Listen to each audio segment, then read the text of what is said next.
So finally, after all of this, weeks of having to remind the nation of what she actually believes, what Marjorie Greene actually stands for, to the extent that she stands for anything, she was in the end expelled from her committees. The House voted 230 to 199 to remove Ms. Greene from the Education and Budget committees, with only 11 Republicans joining Democrats to support the move. We're gonna bring up a graphic of the 11 who actually did vote to remove her. We want you to learn their names because they actually took a stand that, judging by the evidence, I guess was tough. Doesn't seem like it should have been, but there were only a few of them. And I also want you to get their names because they're probably gonna be primaried and lose in the next upcoming election, because this is what the Republican Party is. But thank you to those who actually did this. It is pretty amazing that it's almost the same exact number who voted to impeach Trump. Like, Trump is the core of all of this, and she, according to people like Tucker Carlson and Sean Hannity, is just some freshman representative, like Brett was saying. She's just some nobody.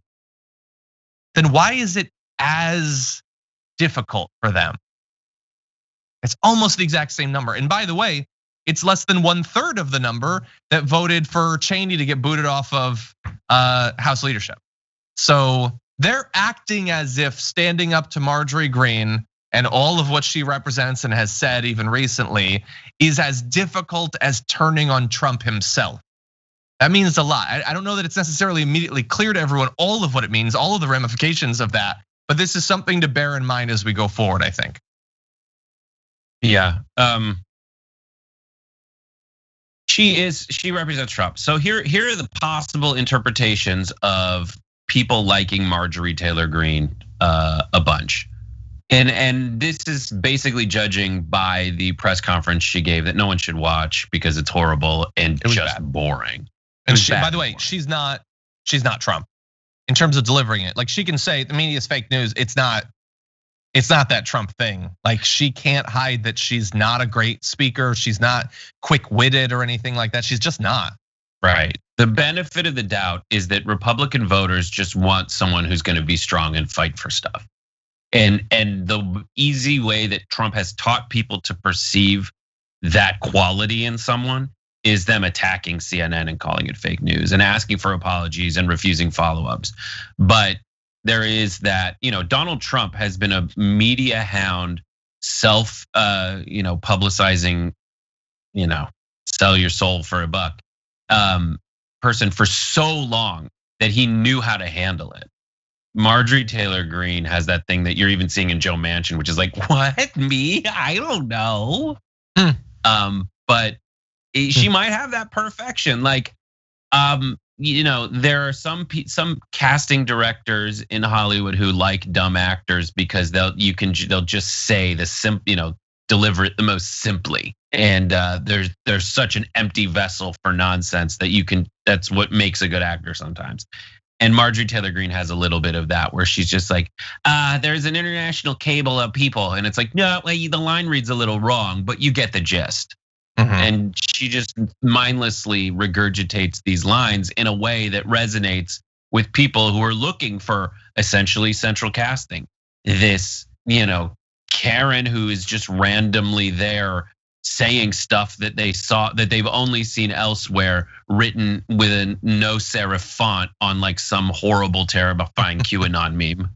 Yeah, exactly. And we're not gonna play any of the video of it. It's just bad. It's just they press just a little bit and she folds and she walks away. And I'm sure the Republicans see the strength again. They think Trump is an alpha and he's strong and all of that. It is his best con ever. And so why wouldn't they think that Marjorie Greene just yelling, you're CNN, you're fake news? That's strong, I like that. She's fighting for something. Again, I get what you're saying, and I have no doubt that that's what they see it as. She's not fighting for anything. She is sort of weakly, ignorantly fighting against the media. That's about it. She doesn't stand for anything. The Republican Party, Trump literally didn't have a platform for his second term.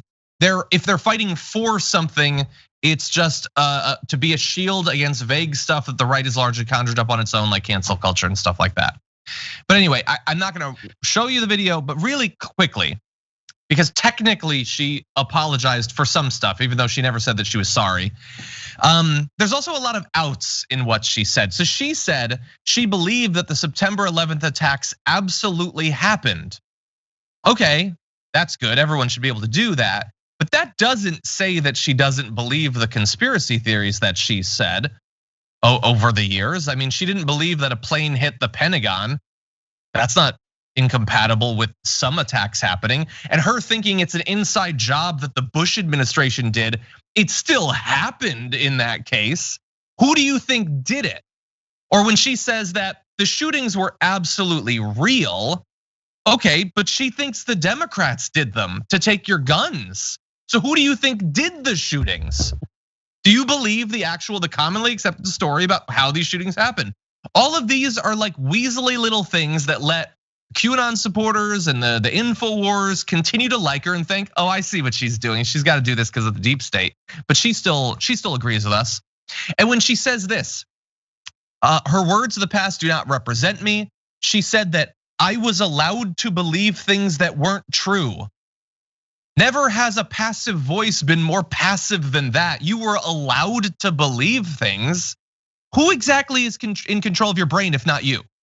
Who was making you believe those things? You were the one going on the internet and accepting uncritically everything that you read for year after year after year after year. That's the thing you did. And if you've suddenly evolved past that, explain how that happened.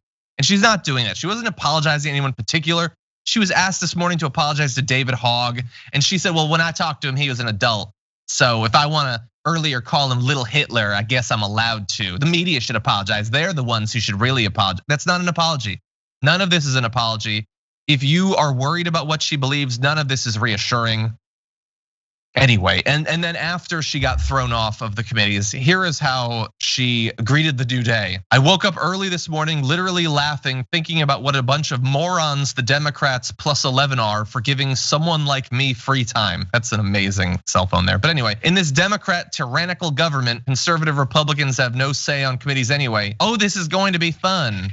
Okay, yeah. Who thinks she was going to be doing work anyway? She was going to be with a bunch of like policy aides, like hammering out legislation. Who thought that she was gonna do that? None of her voters even wanted her to do that. They certainly didn't expect it. In this Democrat tyrannical government, you mean when they have more power in the Senate, in the House of Representatives because the people voted for that? Is that what you're talking about? That's the problem. But what am I gonna do? Talk to her about like the terms that describe America? She's already proven at every step that she has no interest in even knowing or no capacity to know. Everyone out there, she's a congresswoman. She should know that like when there are more Democrats in the House of Representatives, they get more control in the House of Representatives because we're not a tyranny. Yep. Because we're a democracy. That's how it all works. That's like her saying, this evil monopoly game allows you to pass go. The tyranny of the man with the monocle.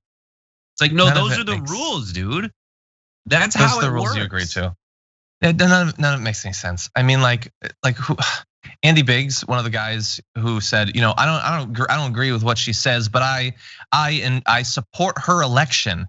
But wait, no, but do you? Because you voted to you wanted to overturn the results of Georgia. That was the election she won, conducted on Dominion voting machines. So do you support it? You support Georgia, but just not that, like that one part you get, but like the state at large, you don't. None of it makes any, none of it's consistent. She thinks 9/11 was an inside job conducted by the Bush administration. She's running as a Republican, seems perfectly happy to be a Republican. None of it makes any sense. It's not all the school shootings were faked to take your guns, and then they just forgot to take your guns.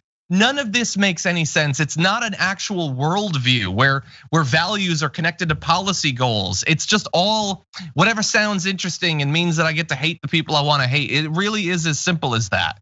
And so yes, it's gonna be fun. She's gonna run around and she's gonna raise a ton of money by saying more insane things. That's what she was always going to do. At least she'll have a little bit less power over legislation potentially.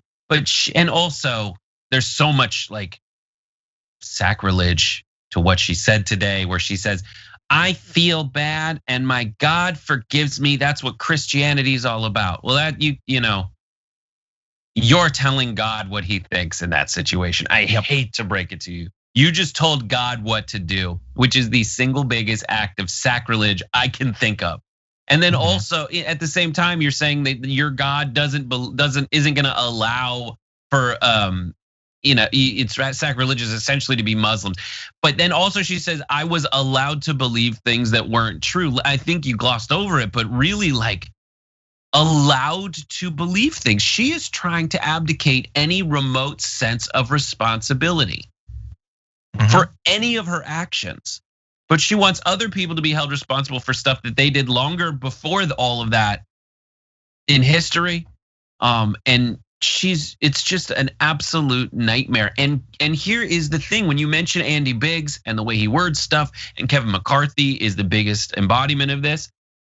If you are one of Marjorie Taylor Greene's big supporters and you believe all the stuff that she said now that she is being forced to go back on and say she doesn't believe, everyone who's kept Marjorie Taylor Greene has let you down, because as much as she says CNN, that's fake news, she just went back. Like she went in front of everyone, hat in hand, relative to what she was doing before, and said, I apologize, QAnon is not a thing. She just sold all of you out. And then everyone like Kevin McCarthy is just trying to pat you on the head and say, I'm humoring you in a very superficial way. But I just protected Liz Cheney, and I am going to do everything I can to do exactly what I did under the Trump administration from the inside. The deep state obviously doesn't exist. But the version of it that does exist, that you're pushing back against, is actually Kevin McCarthy. It's Kevin McCarthy and all the establishment Republicans who did one thing at all during Trump's presidency.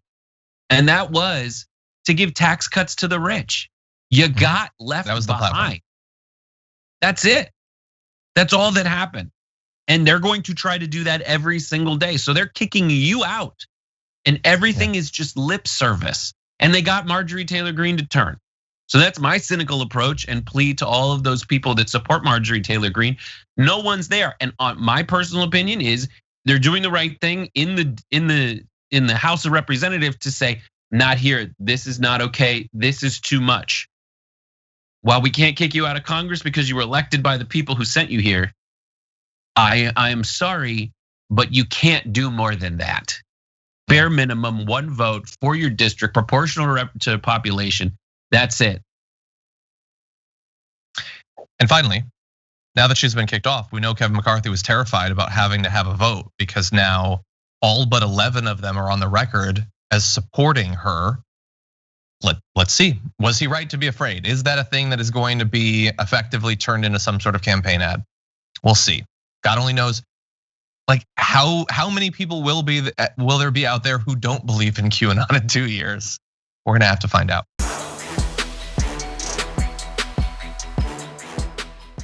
For more political news, breakdowns, interviews, stories of activism, and me trying my hardest to care about the occasional big celebrity news story, subscribe to our YouTube channel at youtube.com/The Damage Report. And you can ring the bell wherever it is so you don't miss anything.